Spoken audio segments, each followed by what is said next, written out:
teachers there outside the Ministry of Education. I was there earlier, and it's just one of a number of different groups. Healthcare also outside one of the major hospitals that may be closed as a result of government cuts, all feeding into the big march this afternoon through the centre of Lisbon. And there are marches as well around the country, 30 towns and cities in all, and even in some countries abroad outside Portuguese embassies.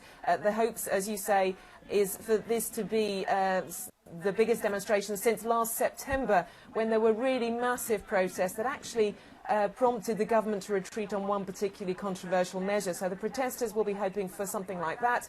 Actually, many of them are hoping for a complete change of course, and indeed they're calling for the Troika to leave and the government to just stop its austerity policies that are currently being implemented. Right. I mean, given the circumstances within the country, does the government seem to feel the pressure of these mass demonstrations?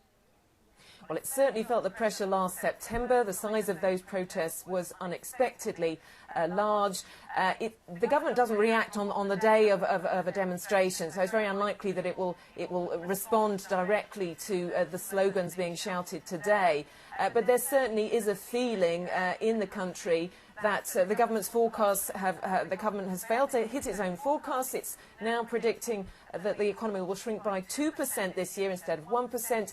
It's admitted that it's not going to hit its original deficit targets, and it's asking, or it's hoping, that it will be given an extra year to cut the deficit down to size. So the protesters are saying, even on its own terms, it's failing, and so a lot of questions are being asked of the government now, even by some of its own supporters.